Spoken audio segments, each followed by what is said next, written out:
my name's Anshika, and welcome back to The Unseen Pillars, a podcast dedicated to shining a light on the heroes behind the scenes of chronic illness and disease. If you're a new listener, I highly recommend going back and listening to episode 1 before we get started, just so that you can hear our mission statement and why we're here. Today, for episode 4, we are joined by a very special guest, Miss Jacquelyn Joyce Revere, a caregiver advocate and the creator of Mom of My Mom. In today's episode, we'll be talking about the life-changing journey of becoming a caregiver, how that role can reshape your identity, and the power of sharing your story. We'll also be diving into burnout, grief, healing, and finding purpose through some of life's most difficult moments.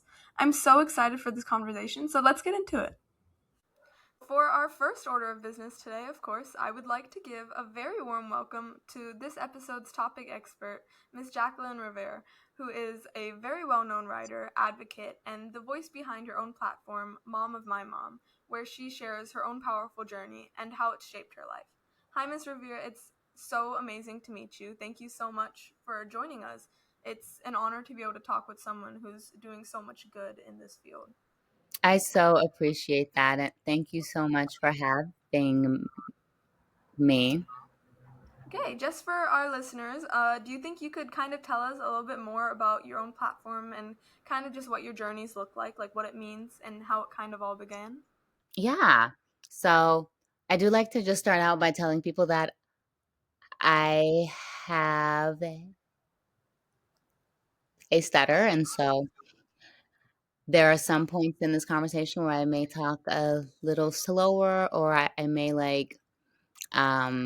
hold the vowel sounds and so on. And so I just want to say that. So I was the dementia caregiver for both my grandmother and my mother. They both started showing signs at the same time somewhat. My mother was caring for my grandmother who had it. Then my mom started showing signs. This was and at this time I was living in New York City. My home is in Los Angeles, California. And I was living in New York,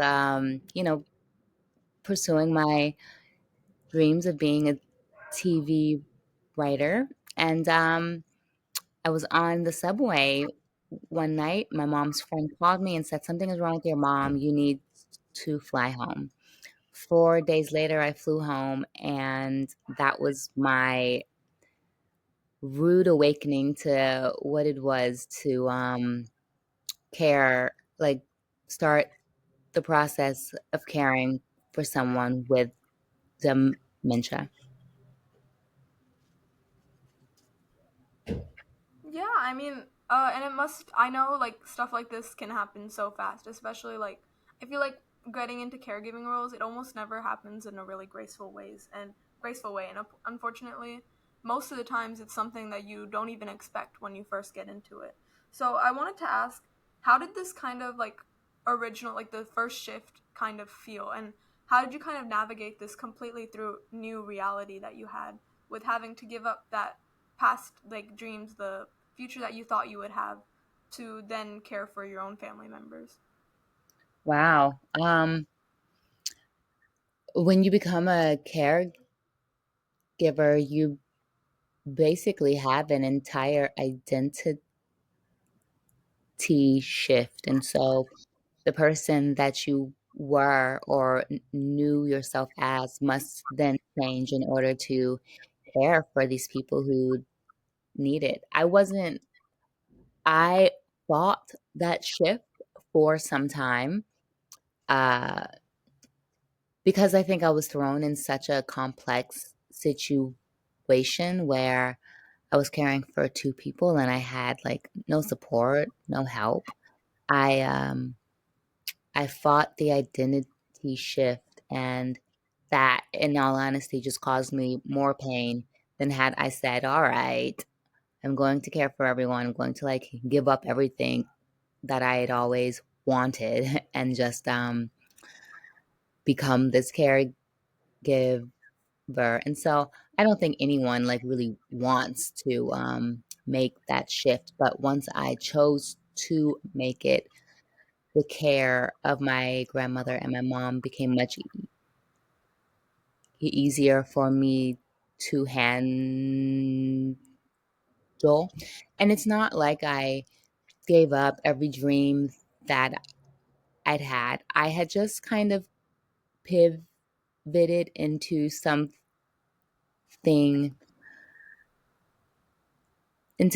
similar but different. And so I don't think Mom of My Mom would have happened had I not shifted. I should probably explain what Mom of My Mom is also. So in 2020, during the pandemic, by this time my grandmother had passed and I was just caring for my mom. I had started sharing the ins and outs of caring for my mom with dementia on TikTok. And our platform grew really quickly and people instantly fell in love with my mom. And we became a household name fairly fast. We now have almost 1 million followers across all platforms, and my mom has since passed, and I talked about the process of caring for my mom, and then I talked about the process of losing her, and now I'm sort of talking about the process of rebuilding my life now. Yeah, and I mean, I just want to say, I mean, your journey, like you sharing it, it's so powerful because I feel like no one really talks about like the caregiving side of things. No one really talks about how it's like to go through it, and it's so amazing that you've been able to bring so much attention to a topic that otherwise doesn't have much coverage on. And so I really wanted to kind of just ask, like, during any point of like as you were really getting into the caregiving side, when did you have like a specific moment when you kind of realized, hey, my story is going to resonate with others? I mean, I could help others, like just like how you are now. Like, was there a moment where you like particularly were like, this is why I'm doing it? I think the reason that I shared the story have been complex and like there's more than one reason and it shifts at certain times within my journey also. I think some of like why it even started was because I you feel invisible when you're in a role like this. Whenever people call you or call the house, they're usually calling to check up on the person you're caring for and not you. And because I was so young when I started caring for her, I there just weren't many people my age. There weren't, many people in their 20s who had given up everything or who were sharing the story of giving up everything to care for someone, and you just feel very isolated, and social media wasn't really helpful because no one was really sharing that sort of story back then either. And so there are many more people now, which is awesome. But I was sort of like one of the first. And so I just felt like I was in a void of nothing. nothingness where no one understood me. And that's some of why it started. And then I began understanding the need for this platform and how important my voice was a bit later on. But I think it started because I just felt like there's no one else out there like me.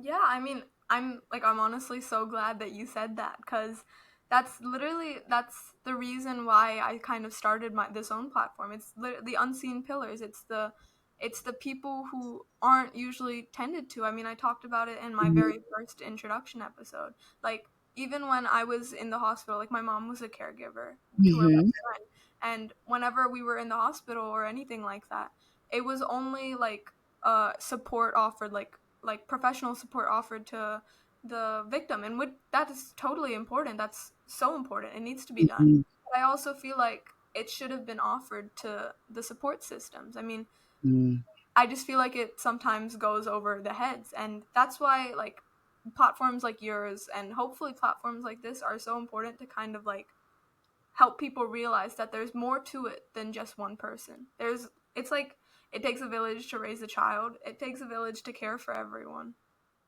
You're absolutely right. And without the people caring for the patient or the person that needs care, then everything falls apart. And so that's who we should be tending to first, I think. Yeah, because, like, genuinely, I've said this so many times. Like, you can't, like, as a caregiver, it's got to be impossible to have to. You can't take care of others before you take care of yourself first. I mean, it's kind of like, yeah. You're absolutely right. Society, like we say that, but we don't I don't think we understand it as a culture yet. And I just think that, more people will be in the role of caregiver in the near future, that I think that it will cause a cultural shift where people will have to really put that saying into practice. Yeah, I know. Like, I feel like it's something that sometimes it can only be learned through experience, and unfortunately, that's what's gonna happen for most people. But that's also why I kind of want to talk about this. I want to create this space so these conversations are more out there. So when time comes that people may have to come to this realization, they have these kinds of platforms to look to for support and guidance. So I actually wanted to talk to you about this dark side because I it's kind of usually shoved under a rug and no one really talks about it.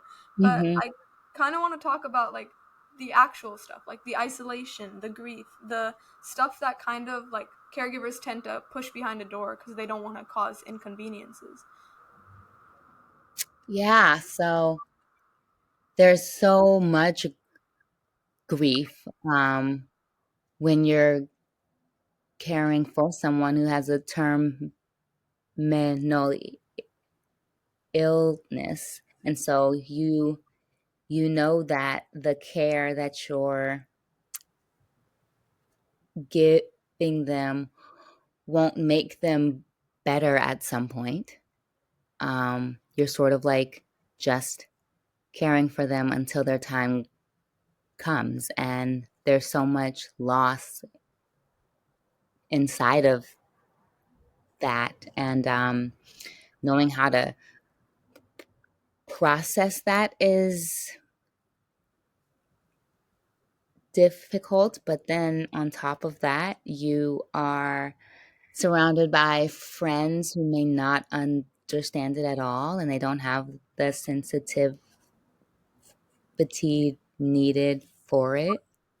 On top of that, the health care system and social supports that we have in place are few and far in between. And it's just everything feels like it's an uphill battle. And then on top of that, you're, trying to take care of yourself and maintain a social life and fill up your cup, like, and all of that sort of stuff. And so it's definitely an uphill battle, and we can lose many of the battles in the entire war, and it can kind of put you in a mindset that just makes you feel like you can't win. I know for me, I felt like no one cared for a very long time. And sharing on socials was actually what like taught me that, oh my gosh, there are people who care. Maybe like the immediate people in my life don't care, but if I choose to speak up and say something and and tell my story and like choose to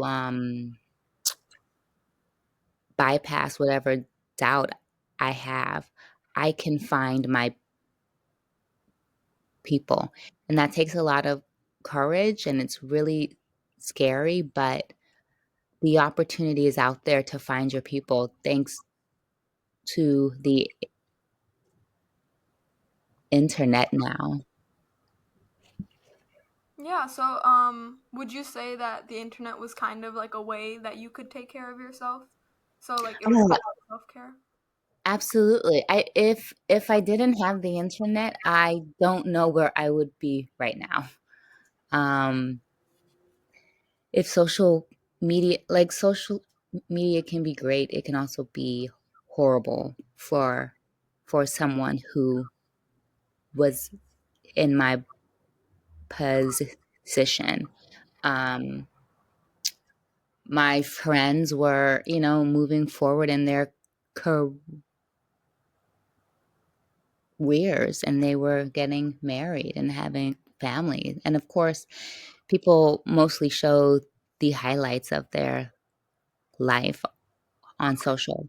But when I started sharing, instead of sharing the highlights, I just started showing what life was like. And I think it was a very, very authentic way of approaching how to share Yeah, the, sorry, keep going. no, it's okay, how to share the story. Yeah, and I honestly I think that's so important to say cuz self-care looks different for everyone, right? I mean, sometimes it can be like putting all the highlights up, the good parts of caregiving. But it's also so important for platforms like your own to be showing the other parts of it cuz if we don't talk about the dark sides of things, the stuff that people don't really see, then it gets forgotten, and that's never a good thing. You're absolutely right.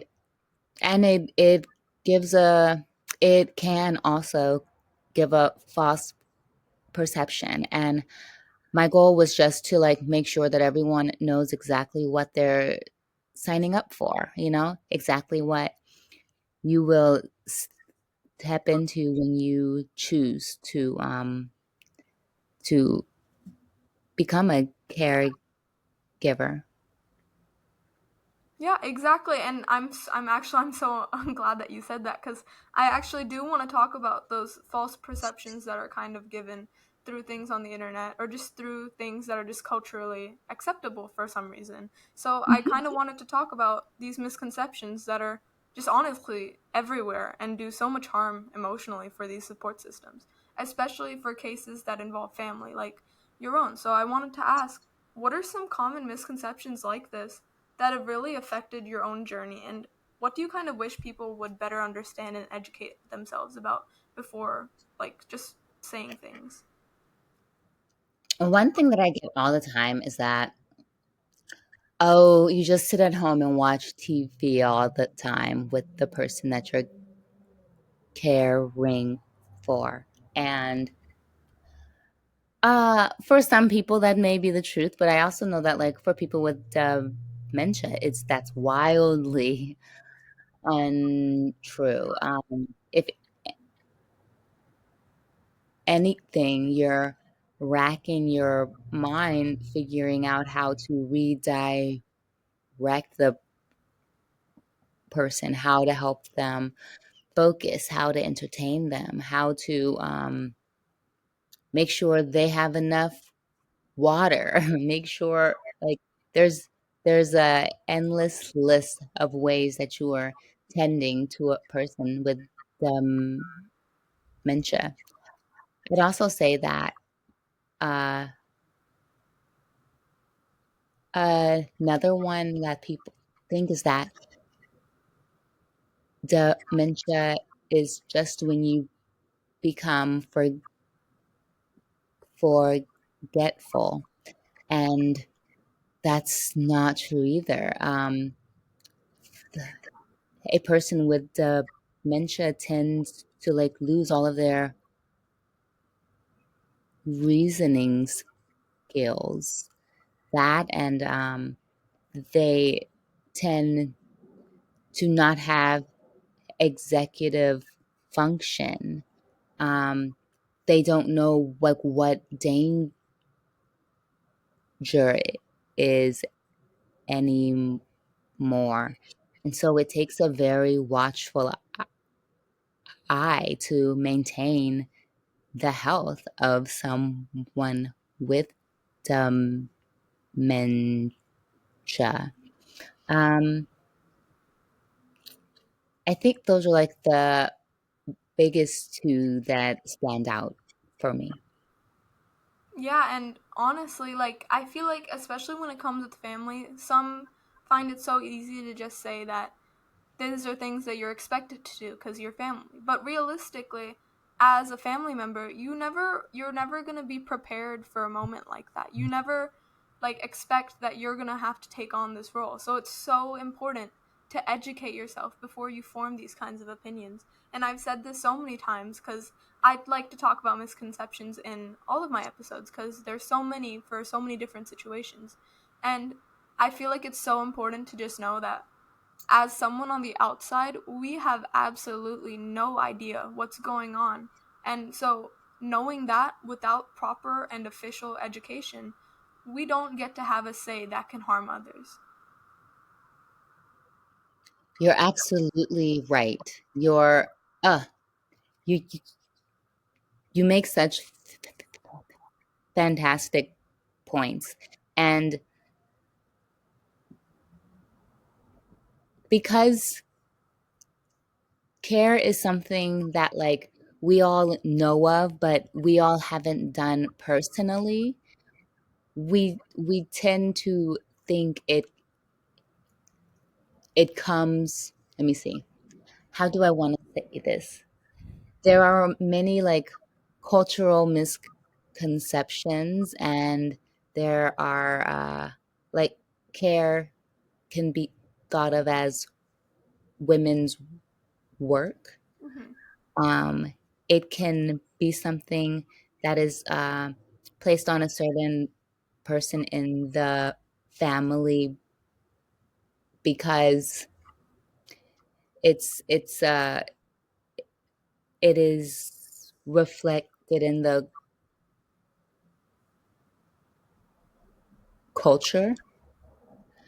But I really think it's important for like every person to really examine what care is and decide for themselves if it's something that they want to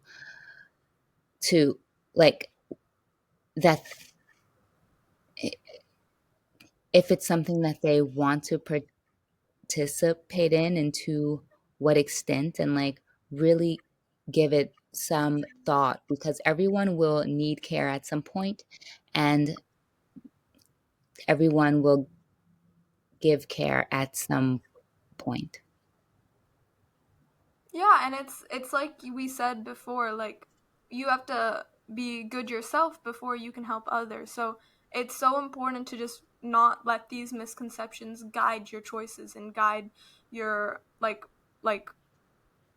way you're going to go forward with this, cuz this responsibility is huge, and it's okay to not want to take it, and it's okay to feel scared about it, cuz it's such a huge role, and no matter the cultural significance or the expectations to take it upon yourself, it's okay to be scared about it, and it's okay to feel isolated, to feel the grief that comes with it. Absolutely. This is a life-changing role. What I always tell people is that care will change your life no matter what. Um, you will not be the same person that you were prior. You will not end up the same person that you were prior to starting it. And so it's such a heavy decision for one to make. And it's sometimes even one that we may feel like we don't have an option in. And I like to remind people that we always have an option, even when we feel like we don't. Yeah.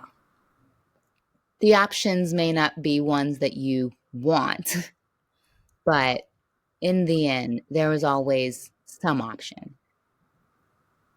Yeah, and it's so important to make that known to others. Now, since I'm so glad, I'm so glad that we were able to have that conversation, because it's something I feel so deeply about. Like, there are choices in everything has a choice. There's never going to be one pathway. There's always forks in the road, right? And so it's important to have space for these conversations.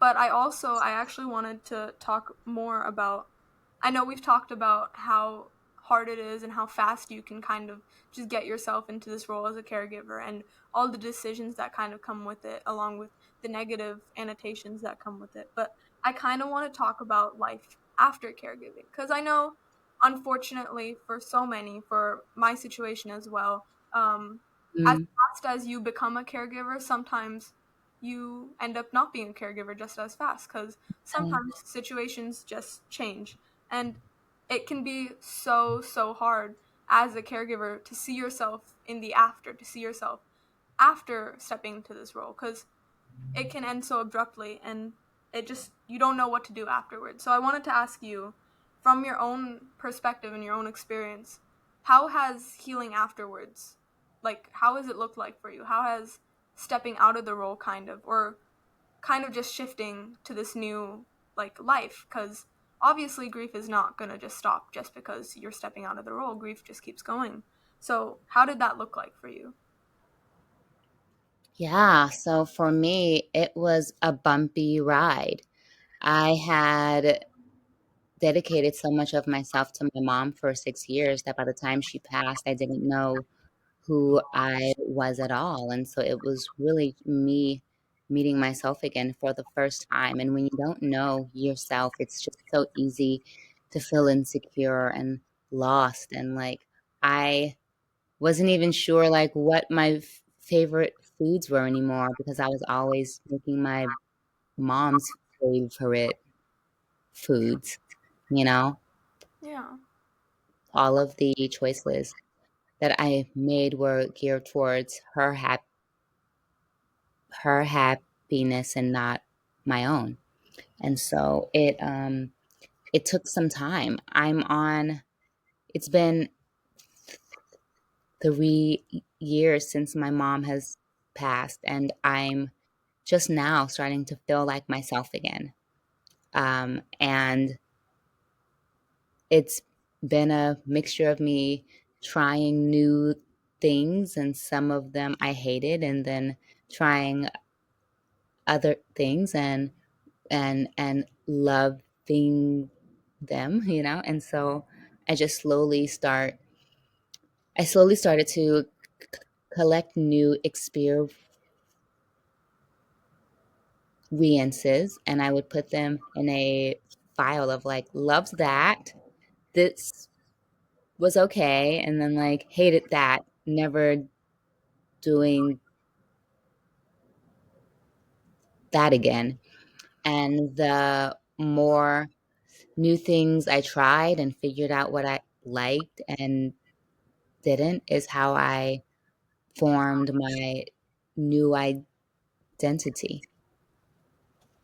Yeah, and I'm so glad that you talked about like the difference, like liking some stuff, not liking some stuff, cuz it's so important cuz things change afterwards. Like you'll feel like everything's changed, like your decisions have changed, your options have changed. But like have you thought about like have you kind of stepped into a little bit of the life that you expected before you stepped into the role? Like going back into the TV writing and stuff like that? Hmm. So yes, I have. I One thing that I was able to do while caring for my mom is I would take night classes in TV writing, and so I was able to maintain and nurture that skill, which has been fantastic. But what's crazy is that that skill is what helped me, tell stories with mom of my mom.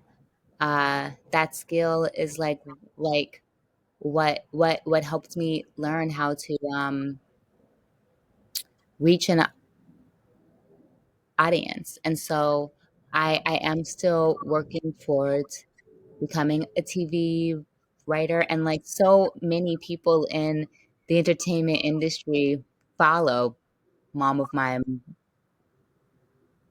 mom, which is also so interesting. And so it's opened doors for me in that way. And then once I, send them something I've written, I can surprise them even more. And so that's been really cool. And I now have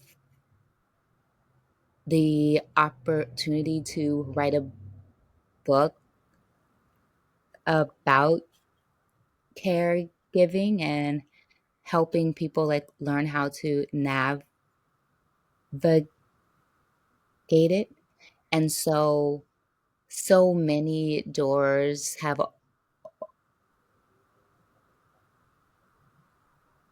opened from where I started to where I am now.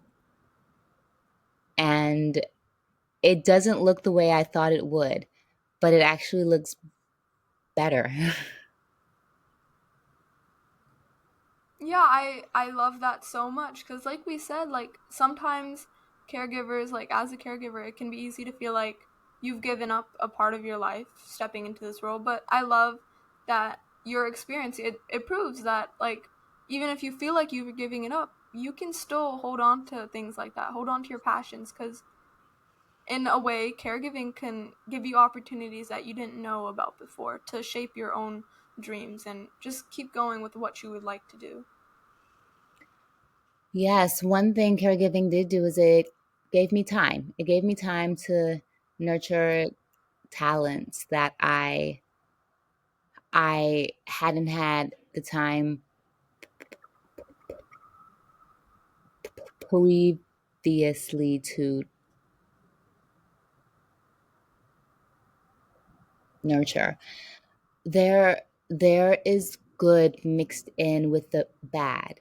And sometimes the bad can feel so overwhelming that you can't see the good. But if you zoom in a whole lot, a whole lot, you can find tidbits of good and then slowly magnify it. I love the way that you said that.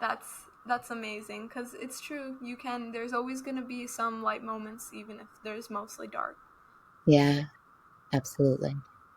So now, before we put an end to this interview, I do want our last bit of wisdom from our expert guest for our caregivers who are listening to us right now. So, Miss Revere, what advice would you give to them, to the people who are kind of just now stepping into this role, maybe even to just today? Yeah. So the 3 things that we always say, like, to people who have just started is get the diagnosis for the person that you're caring for. You can't, sign up for any social supports, any, like, day centers, any of that, if you don't have the diagnosis. So make sure you have that starting out. Um, then learn the d disease. For instance, if the person has dementia, learning where it happens and why it happens, and ways that you can skills that you can use to mitigate it will take a lot of pressure off of your back. And then the final one is find your people. Get in support groups. Get a therapist if it's financially feasible. But make sure that you have an outlet to share. This is the one that I think is most important because we can spend so much time making sure that the person that we're caring for is set up and settled that we don't take the time to just talk to someone about what's going on and find others who understand it. And so find a support group. I cannot say it loud enough. Find a support group. There are so many now, and they meet on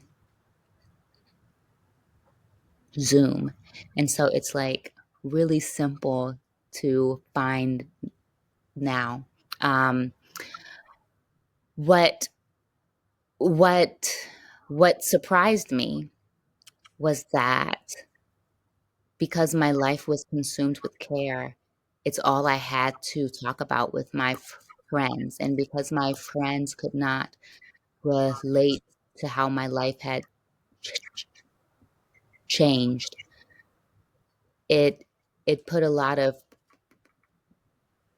pressure on them to understand me. And because of that, it it put a lot of terrain on our friendship. And so finding other people who get you is what is most important. Yeah, finding a community is so important. It's so important. I can't stress that enough cuz sometimes your friends won't understand and that's okay. But it's amazing to have a support group. It's amazing to have professional help or unprofessional help. Anything that resonates with you is good enough for your own care. Yes. Well, thank you so much, Miss Revere. It is truly a pleasure to have talked with you today. I do hope you know how absolutely powerful you and your story are. You're an inspiration for people like me who are trying to have these platforms and trying to build this advocacy that you've done so well. I so appreciate that. And I'm so happy that younger people like you are using your voice to speak up because there are so many young caregivers also who need support and guidance also. Thank you. And to my listeners, you can find Miss Jacquelyn Revere on Instagram and TikTok at Mom of My Mom. And you can check the show notes in my Instagram or any of my platforms for links to her website and her upcoming work. Thank you so much again. Thank you. Now, to my viewers, thank you so much for joining me for today's episode. Be sure to tune in for episode 5 coming soon, where we'll be talking about the challenges that come with supporting someone you love and how families and friends can show up for caregivers in meaningful ways. If you're looking for any more updates or resources, you can always find me on Instagram at The Unseen Pillars. And again, I highly encourage you to check out our guest platform for more support and insight at Mom of My Mom. Until next time, thank you so much.